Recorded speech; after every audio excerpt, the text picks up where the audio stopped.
Sí, estaba diciendo, perdón por interrumpirla. Estas mexicanas, ajá, por favor. No, que yo, pues, ¿qué les pasa a estas mujeres? O sea, son increíbles y que yo molesto mucho acá y le digo a mis amigos como que si las crió la misma mamá o fueron en el mismo jardín o pues como, que salieron todas como, porque son como contemporáneas, todas más o menos como en su misma edad además y me parecen unas viejas retesas pues como, wow. Me ha encantado leer a estas mexicanas, Sí. de verdad. Y bueno, y a las argentinas también, pues porque Schweblin y Mariana Enríquez también. Mariana Enríquez sí, sí, muy tesas también, sino que no sé, siento como que en México hay como algo. Claro. Pues no, de verdad, o sea, como que muy tesas. Porque tengo varias pues como en lista. Hace poco hablaba con un amigo que me decía como pues no sé mucho de lo que hay ahora, porque pues está más como el corte de leer a los clásicos, en fin. Y yo en cambio, lo hemos hablado varias veces, yo sí soy muy fan de mucha gente hoy que está haciendo cosas que a mí me parecen muy increíbles pues. Y bueno, no sé, creo que en México hay algo muy especial y qué bueno como poderlas leer. Sí, es cierto, es cierto. Yo tampoco soy mucho de leer literatura contemporánea, pero cuando lo hago y resulta ser y resultan ser como escritoras contemporáneas en español, siempre es algo sorprendido. Me sucedió el año pasado con Distancia de Rescate, bueno, principios de este año, Distancia de Rescate de Samantha Schweblin, luego el año pasado con Nuestra Parte de Noche de Mariana Enríquez, que me encanta, todavía yo creo que es mi preferida, y hace 2 años leí Temporada de Huracanes, que es la novela que vamos a discutir hoy, de Fernanda Melchor, y hoy leí el capítulo, es decir, estuve repasando la novela ayer y hoy volví a leer el capítulo de Norma, que tenía apuntado en el inicio, que era mi capítulo preferido, y no me acordaba mucho, pero estaba como, bueno, este capítulo es mi preferido, debería volver a leerlo. Y la verdad es que solamente con ese capítulo ya puedo decir que esta novela merece por lo menos 4 estrellas y medio o 5 estrellas, es decir, solamente Uy, por no, capítulo, yo le doy 5, Arthur. 5 estrellas, sí. Puede que sí. Ese capítulo, por su propia cuenta, está como, bueno, esto es magistral, esto es extraordinario. El personaje de Norma, toda su situación. La última vez que conversamos, usted y yo conversamos sobre Mariana Enríquez, recuerdo, y me dijo, yo le dije que nunca la había visto en una entrevista, y usted me dijo a mí como que nunca has visto a Mariana Enríquez en una entrevista. Tienes que ver a Mariana Enríquez en una entrevista, Arturo. Corre, ve a YouTube y busca las entrevistas de Mariana Enríquez. Entonces inmediatamente hice eso y encontré una entrevista donde está con Fernanda Melchor y es una de las mejores.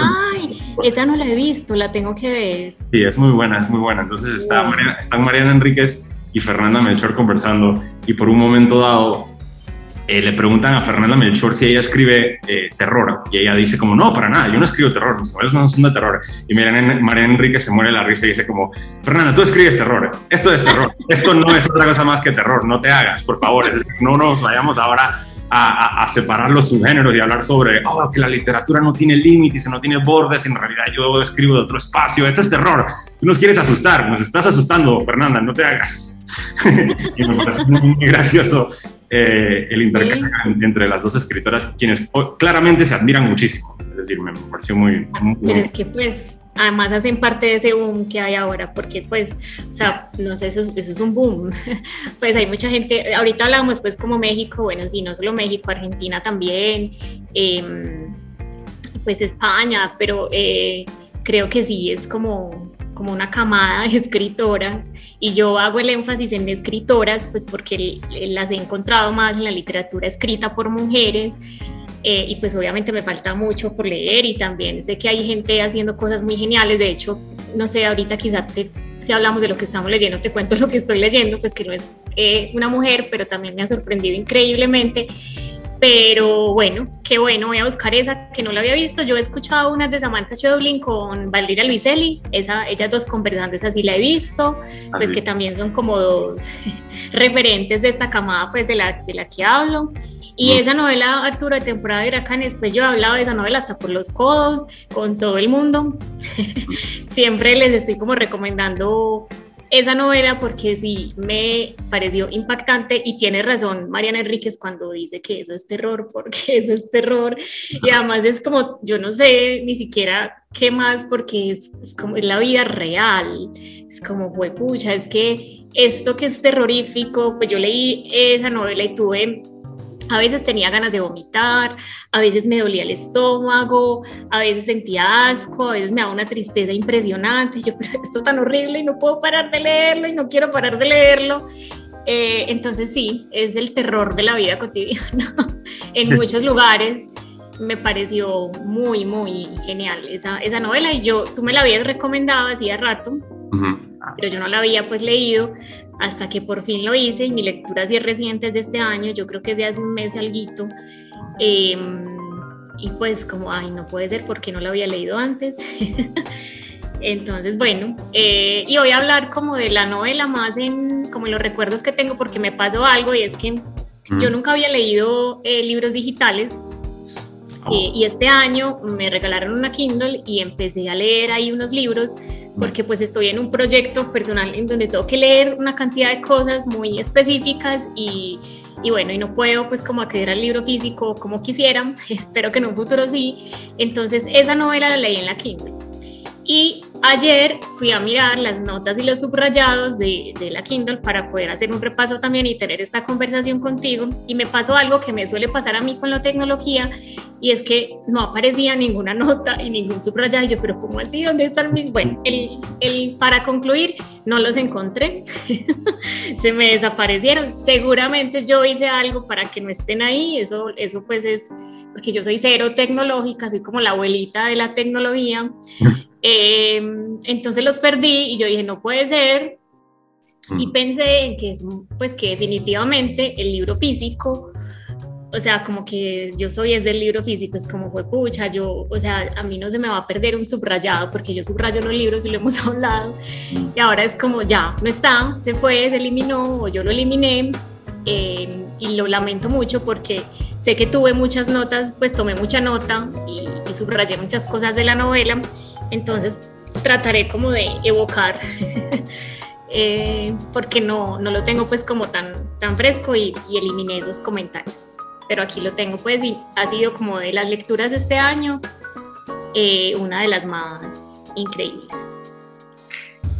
Y yo también, yo leí la novela hace como aproximadamente 2 años, pero la repasé y encontré un par de resúmenes en internet y bueno, leí este capítulo nuevo de Norma y la verdad es que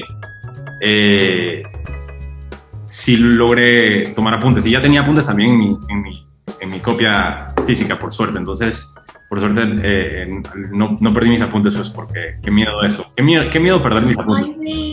Pues yo ahorita dije como no puede ser, o sea, ¿por qué me pasó esto? Pero bueno, pues igual quiero el libro en físico, pues cuando pueda voy a tenerlo en físico y seguramente lo volveré a leer porque vale la pena, pues esa novela es increíble. Sí, yo estoy de acuerdo.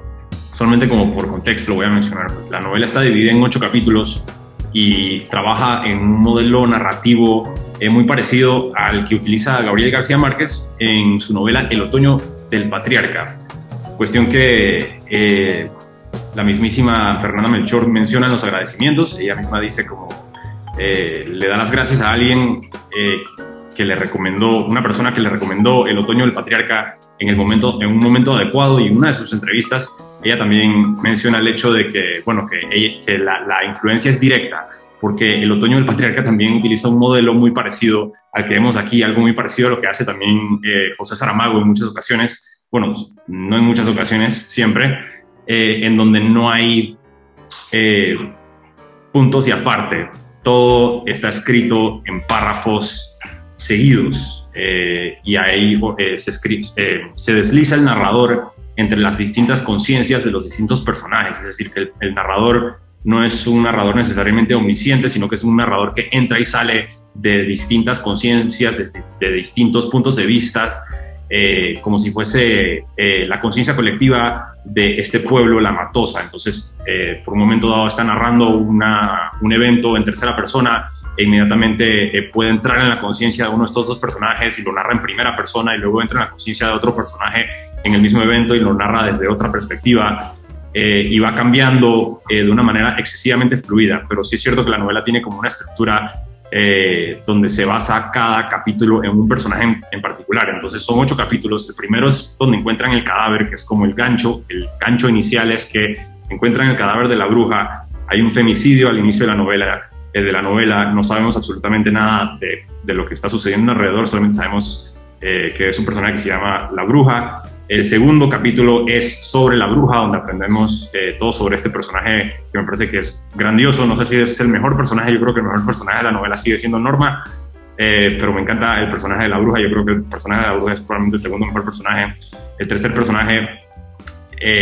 capítulo se enfoca en Yesenia, y Yesenia es la prima de Luismi, que Luismi funciona como un hilo conductor para todos estos personajes. Es como el personaje que los conecta a todos de cierta manera, pero Luismi no tiene capítulo propio, lo cual es muy interesante. El cuarto capítulo es Munra, que es el padrastro de Luismi, y Munra es el esposo de Chabela, la mamá de Luismi, y es el que los lleva a robarle el tesoro inexistente a la bruja. El quinto capítulo es el que leí hoy de nuevo por segunda vez y me fascina, es el de Norma. Es el capítulo más largo de la novela, con 60 páginas. Y es extraordinario, es como toda la historia de Norma, esta niña que es abusada por su padrastro, queda embarazada, huye de casa, le encuentra a Luismi se la lleva a su casa, cuida de ella, finge que él es el padre del hijo. No saben nadie sabe en la casa de Luismi, pues nadie sabe que Norma es menor de edad, tiene solamente 12 años, y él cuida de ella, pues. Y la historia de Norma es, como dijo usted anteriormente, es una historia de terror. Es una historia de terror donde el monstruo es la deshumanización, es decir, estamos hablando sobre humanos, la peor calaña de los humanos, pues, pero bueno, es extraordinario y extraordinariamente triste en particular, pues termina tiene un toque melancólico al final de su capítulo en particular que casi me rompe el corazón, donde dice, mamita, perdóname por todo, porque ella siente todavía que toda la culpa recae en ella, lo cual es completamente falso, erróneo, pero bueno, pobrecita. El sexto capítulo trata con Brando. Brando es el personaje, digamos que enclosetado, que quiere asesinar a Luismi, que se quiere mudar con Luismi, quiere escapar con Luismi porque está enamorado de Luismi y a la misma vez lo quiere asesinar porque es un enclosetado. No estoy diciendo nada malo, espero no me cancelen. 7. El capítulo 7 son chismes y leyendas tras la muerte de la bruja, es decir, que toda la trama termina con el capítulo de Brando. Luego escuchamos en un capítulo 7 chismes y leyendas tras la muerte de la bruja, sobre lo que sucedió, sobre quién es responsable, quién tiene el tesoro, qué sucedió con el hijo de Norma, bla, bla, bla, fantasmas. Y luego el octavo capítulo son solamente 2 páginas en donde y es como un capítulo que no tiene ninguna relación con el resto del libro directa, al menos argumentativamente, donde un abuelo visita un sitio donde han encontrado una fosa común y el abuelo les dice a los fantasmas exhumados de sus tumbas a dónde se tienen que dirigir en la siguiente vida, y les dice como que allá donde está la luz, allá es donde se tienen que dirigir, y así se acaba. Y ese capítulo también lo leí hoy, pues, porque es muy breve y me encanta, me parece un muy bonito final. Yo tenía en mi cabeza, porque en los agradecimientos ella efectivamente habla de un amigo, pues, o de alguien que, como, te agradezco que me dijiste en el momento oportuno que leyera el libro de Gabo, pero yo tenía en mi cabeza que era el general en su laberinto, no que era el otoño del patriarca, no sé por qué. El otoño del patriarca. Pero entonces, pues yo no sé si tú lo hiciste, pero yo lo hice porque yo no había leído el libro de Gabo, entonces fui a mirar el otoño del patriarca y empecé a leerlo, como para poder entender un poquito de qué iban esos agradecimientos, porque la escuché a Fernanda en una entrevista mencionar que ella no sabía, pues como que tardó un poco en identificar cuál era la voz que iba a narrar esa historia. Entonces que esta persona le dice, ya leíste este libro de Gabo, y ya no lo había leído, le dijo, tienes que leerlo porque yo creo que tú debes contar esta historia como Gabo contó esa historia. Y cuando lo empiezas a leer, lo identificas inmediatamente, es como wow, como oh. Entonces bueno, yo también fui y lo hice porque quería como verlo, como comprobarlo, pues como a través de mi lectura.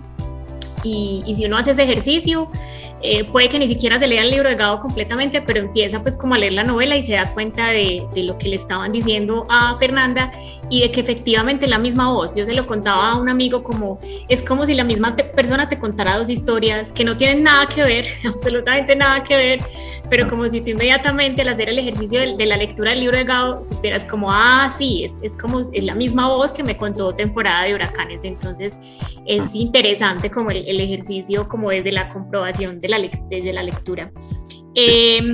Y ve, yo no sé si yo tengo como un capítulo favorito o un personaje favorito, porque todos me estremecían de alguna manera, o sea, y me preguntaba como lectora que escribe, cómo hace esta mujer para sostener esa narrativa de esa forma de principio a fin, porque es que en ningún momento yo sentí que me desconectara de la historia o que alguno de estos personajes no fuera verosímil. O que quisiera soltar la lectura, porque lo que me pasó era que no podía parar de leerla. Me dio como ese enamoramiento que producen algunos libros, que uno está haciendo cualquier cosa y necesita dejar de hacer eso ya porque quiere volver rápido al libro. Y por eso pues creo que es una lectura muy rápida, además por la forma en la que está contada, porque carece mucho de puntos aparte. Entonces tú tampoco puedes como dejar de leer porque como que no para, pero al mismo tiempo yo creo que eso va acompañado como de esa sensación de quiero saber qué más va a pasar, aunque sea terrorífico lo que estamos leyendo. Entonces me parece pues como muy increíble, como que ser capaz como de sostener esta voz y como esa tensión constante, y también lo sentía como muy visceral esa lectura, por lo que te decía ahora, es que de verdad habían capítulos que me hacían dar ganas de vomitar o como tener una sensación en el cuerpo muy, muy, muy tesa, pues sí, como muy, muy visceral. Y creo que pues una lectura, pues un libro, unos personajes te conecten de esa forma, es como muy increíble. Y lo otro es la de los personajes. Yo me hice dos preguntas cuando leía, y yo, ¿cómo, o sea, será que Fernanda tiene en su historia de vida como cercanía a este tipo de contextos? Porque los personajes de la novela, que si bien pues son muy mexicanos y también la forma en la que hablan es como muy, no sé, la jerga como muy popular, pues yo lo sentía totalmente cercano. O sea, yo leía ese libro y yo decía, eso es Colombia, eso es Medellín, allí en el barrio París, donde yo crecí. Es como, no me están contando una historia en México, es como una historia que vivimos en Latinoamérica cuando hemos estado en ciertos contextos donde hay mucha vulnerabilidad. Entonces me preguntaba cómo será que tuvo cercanía en su historia de vida con este tipo de contextos para ser capaz de narrarlo de esa forma, porque yo personalmente, que crecí en un contexto donde hay mucha vulnerabilidad, lo sentía demasiado cercano. O sea, esos personajes yo decía, los conozco, los conocí, así son, así somos. Entonces no sentía como una narrativa mexicana, sino que yo no sé, me atrevo a decir latinoamericana, pues porque es que nosotros tenemos todos los mismos conflictos, las mismas situaciones de vulnerabilidad.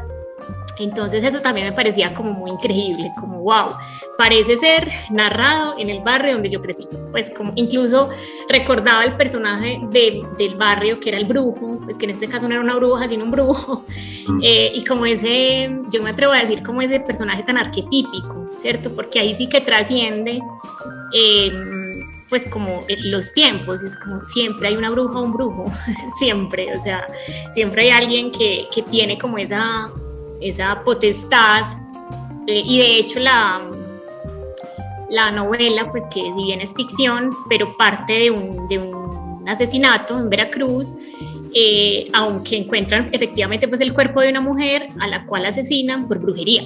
Entonces eso a ella como que la captura, y también la he escuchado decir que pues quería como contar esa historia, pero finalmente terminó como acercándose a ella, digamos, de manera pues como no, o sea, no fue al lugar de los hechos, no estuvo como muy en una investigación de campo, pero sí se obsesionó un poco con la historia y la quiso contar. Y de hecho pues entiendo que la forma en la que tomó distancia también tenía que ver pues como con un tema de no exponerse pues como en su seguridad y en fin.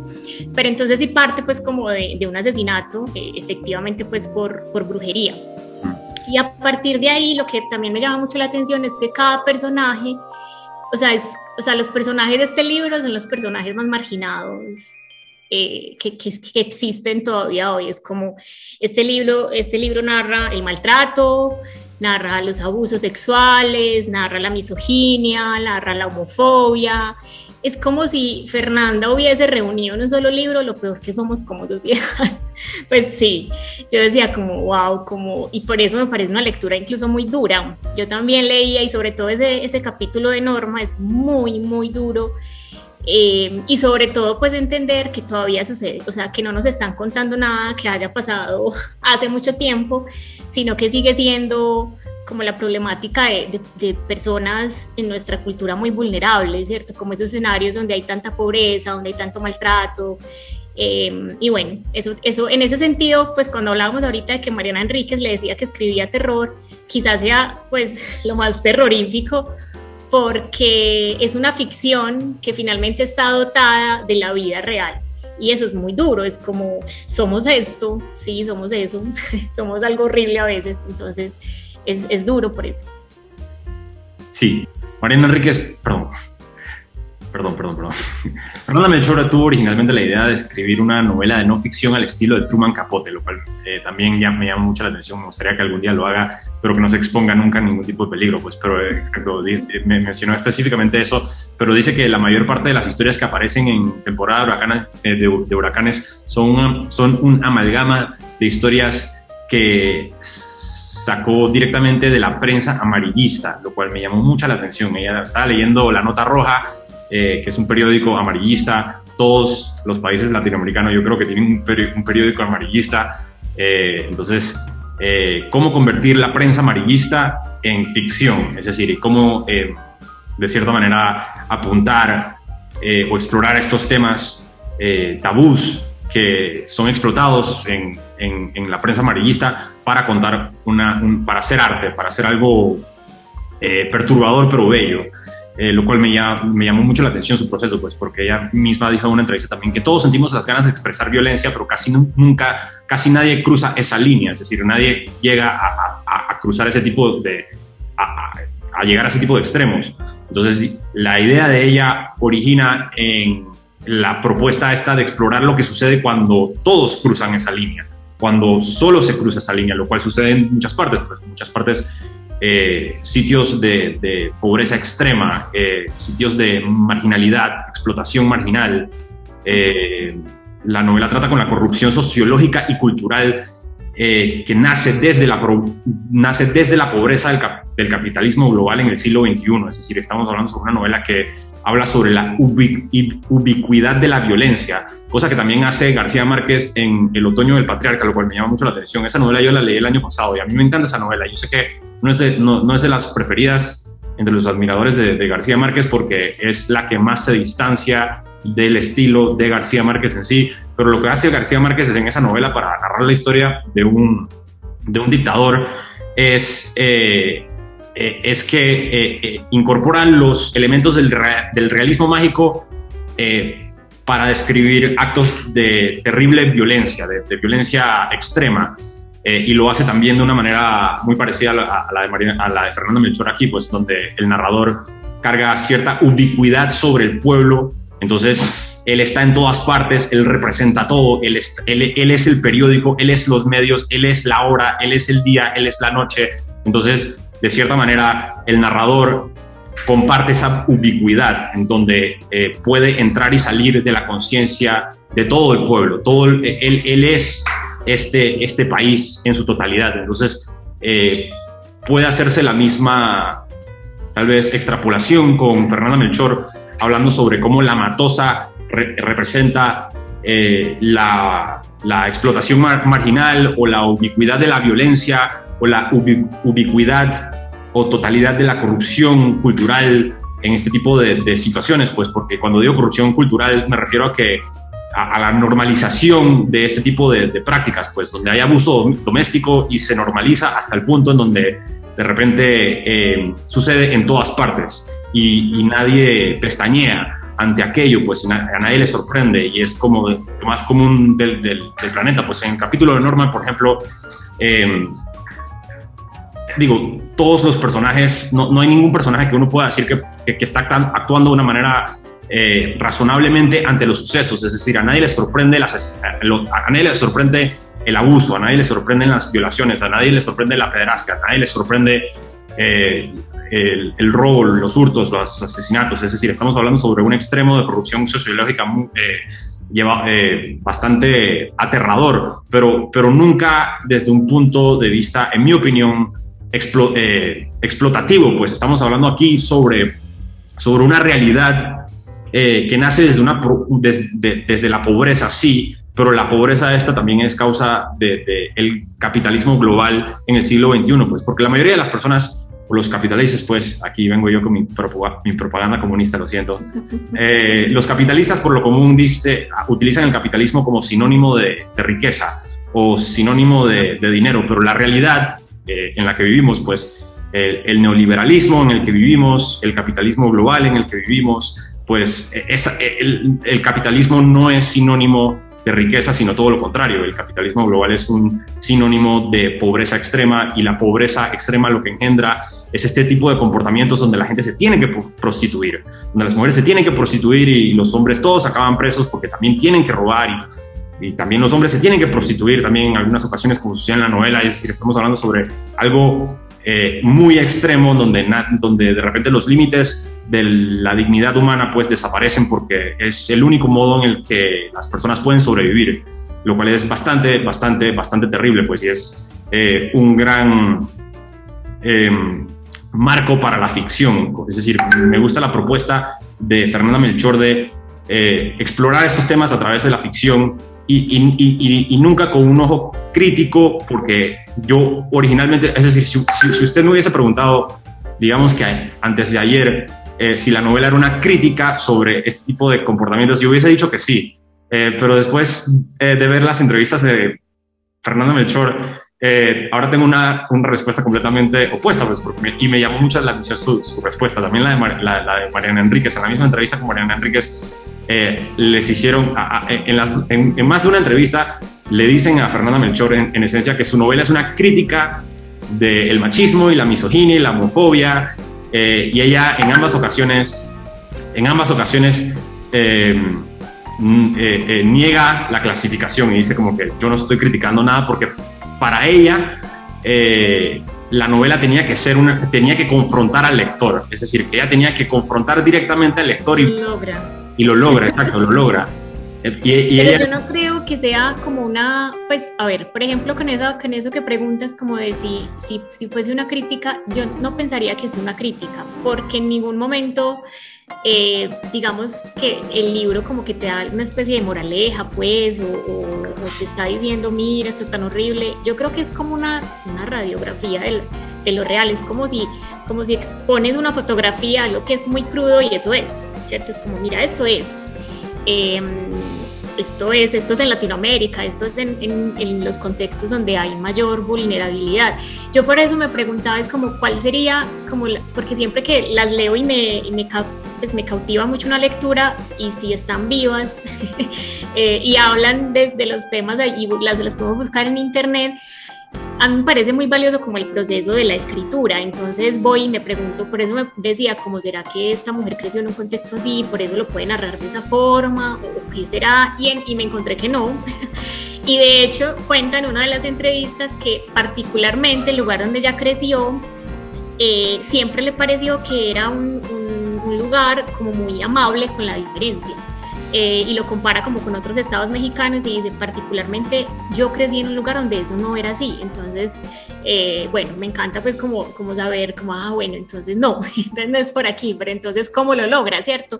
Y tú lo cuentas ahorita como con la prensa amarillista, que claro, siempre hay una prensa de esas, aquí es del Cubo, así se llama, yo no sé cómo se llama allá en Costa Rica, pero claro, tú ves pues los titulares y los ves, pues yo en realidad nunca los veo, tiene que ser que salga de la casa y estén como en la calle a veces, entonces tú pasas y además que usan el color rojo y amarillo, entonces eso está pues explicado y la intención es esa, es como, hola, me tienes que mirar y vas a ver el titular de la mataron por brujería, que fue lo que a ella pues como que le llama la atención, pero yo creo que es más como si no lo siento como una crítica ni como una enseñanza moral ni nada, pues tú no terminas de leer el libro como para mí la sensación al final es como, hay que pesar que se acabó y el mismo malestar del principio, o sea, pues como el mismo malestar de principio a fin.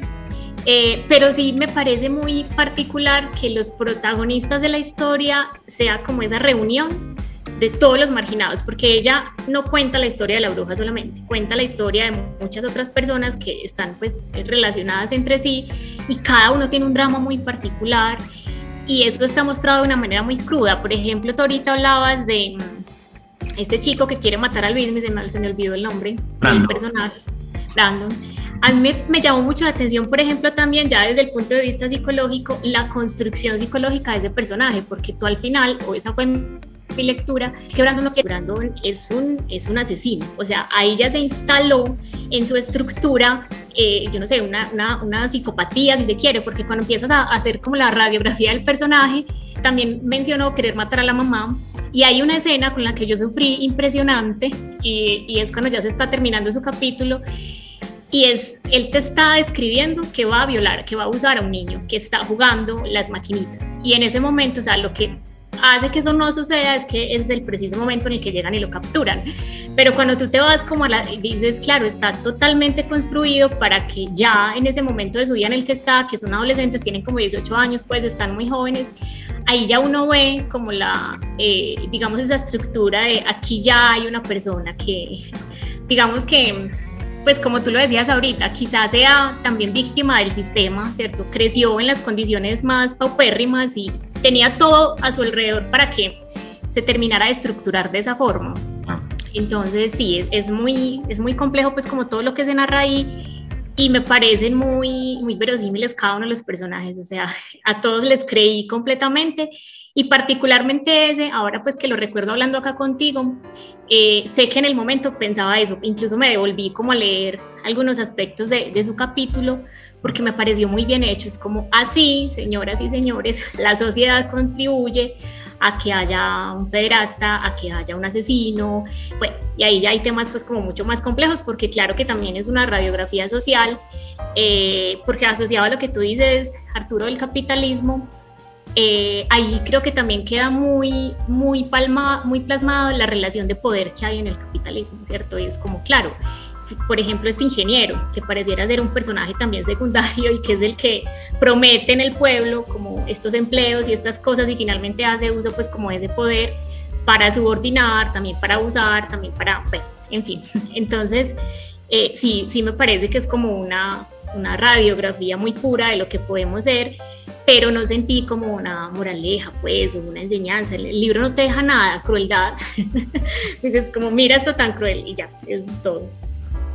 Todos los personajes de la novela son indudablemente víctimas del sistema, pero sin embargo, Fernanda Melchor nunca los victimiza, es decir, nunca lo convierte en una excusa, número uno, y número dos, número dos, nunca lo critica directamente para que nosotros nos sintamos bien al respecto o nos sintamos cómodos. Es decir, que si la novela fuese una crítica, tendría en sí también una especie de colchón psicológico para el lector sentirse como, bueno, por lo menos no estoy aquí examinando algo morboso, por lo menos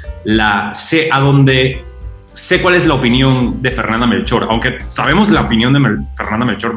Fernanda Melchor tampoco es que aboga a favor de estos personajes de ninguna forma, pero sin embargo ella al separarse de la ficción, es decir, al eludir la crítica directa, al eludir la moralización, nos deja en su lugar con un sentimiento de, como diría Mariana Enríquez, un sentimiento de absoluto terror. Por eso es que la novela atrapa y uno no puede parar de leerla, pues porque es como, no puedo creer lo que estoy leyendo. Es decir, es como el sentimiento que produce también una novela como de Michel Houellebecq, pues para mí, que igualmente también escribe cuestiones tan como desagradables y potentes que uno al fin que termina leyendo precisamente por eso, porque es como, no puedo creer que estoy leyendo esto de algo que Fernanda Melchor logra lo mismo con Temporada de Huracanes, donde lleva sus situaciones siempre hacia un extremo, sin embargo siempre realista, ni siquiera verosímil, sino realista, real en el sentido de que sucede todos los días y uno no puede creerlo, pues. Y es, de cierta manera, el mismo efecto que tendría, por ejemplo, y no estoy tratando de reducir la novela, pero es el mismo efecto que tendría, en teoría, la prensa amarillista, pues que yo tampoco soy de las personas que lee la prensa amarillista, pero me parece una brillante idea por parte de Fernanda Melchor convertir la prensa amarillista en una obra de arte. Es decir, me parece una brillante idea sacar inspiración de algo como, es decir, ¿por qué este titular yo no puedo no verlo? Es decir, ¿cómo es que esto es imposible de eludir en el supermercado cada vez que uno hace una fila? Pues, ¿cómo es que esto todavía sigue sucediendo? ¿Cómo es que no se ha hecho nada al respecto? ¿Cómo es que esto lo puede ver cualquier niño por ahí? Pues, ¿cómo es que esto es una realidad en donde vivo? Bueno, porque es una realidad en donde vivo, pues, y donde vivimos todos los latinoamericanos. Sin embargo, claro, yo creo que por eso funciona bastante bien, y es algo que me pasó también, me pasó el año pasado también con Mariana Enríquez al leer Nuestra parte de noche. Me sucedió lo mismo, donde en las primeras 100 páginas el personaje con quien yo estaba supuesto a empatizar o a identificarme golpea a un niño, golpea al hijo y lo golpea así salvajemente, y es el protagonista de la historia, y yo no podía creerlo. Es decir, yo no podía creer por dos razones. Número uno, porque ya yo tenía cierta identificación con el personaje. Yo estaba como, este es el héroe de la historia, este es el brujo bueno. Hay brujos buenos y hay brujos malos. Hay muchos brujos malos, hay un brujo bueno. Este es el brujo bueno de Mariana Enríquez, y el brujo bueno agarra al hijo y lo golpea salvajemente. Y yo como, wow, entonces, no es un brujo tan bueno. Es decir, y inmediatamente desde ese punto en adelante, pues lo que hace Mariana Enríquez y lo que hace Fernanda Melchor con este tipo de comportamientos aberrantes en la literatura, en el arte así como desaforado, pues es que atrapan la atención, porque ya sabemos que no es literatura inofensiva. Es decir, yo sé muy bien que Fernanda Melchor sabe a dónde se sitúa la línea de la comodidad en el lector. Es decir, ella está consciente de que si yo cruzo esta línea, yo voy a incomodar a mi lector. Si yo cruzo esta línea, les va a revolver el estómago, se van a sentir incómodos, pero yo la voy a cruzar. Lo mismo hace Mariana Enríquez y lo mismo hace Samantha Schweblin también en su literatura cuando trata con temas así como de terror o de suspenso. Pues, es decir, ven una línea y dicen como, la tenemos que cruzar porque esto es la literatura. Es decir, tenemos que atrapar al lector, queremos que terminen, queremos que estén interesados y lo conviertan en arte, lo cual yo le tengo sumo respeto a eso. Pues me sorprende, me atrapa, y le tengo mucho respeto por específicamente lo que dijo también Fernanda Melchor en una de sus entrevistas, pues que ya no está interesada en la literatura inofensiva. Yo estoy completamente de acuerdo con ella. Es decir, estoy tan de acuerdo con ella. Lo deja clarísimo. Me gustaría darle personalmente las gracias a Leonel Cabrioto y Ash Williams, los Patreons iniciales de Dialéctica. Gracias también a Jaime Santos por su caritativa donación por PayPal. Este canal se mantiene activo gracias a nuestra ilustre comunidad de Patreon. Elena imparte talleres. Bueno, los talleres están en Instagram. Se pueden enterar de los talleres que realizo, que son dos. Uno es de collage análogo, y el otro es de escritura autobiográfica, y los dos tienen como objetivos muy similares, y es conectar como con la posibilidad de narrar desde la escritura y desde las imágenes. Y son sesiones virtuales que generalmente estoy pues como compartiendo con grupos pequeños. Entonces pueden estar conectados desde cualquier lugar y explorar un poquito como todo ese contenido inconsciente y autobiográfico para contar historias. Y ahí está entonces La Voz Extraña, El Hilo de la Mirada, que son los dos talleres, y en Instagram siempre hay información de los dos. Perfecto.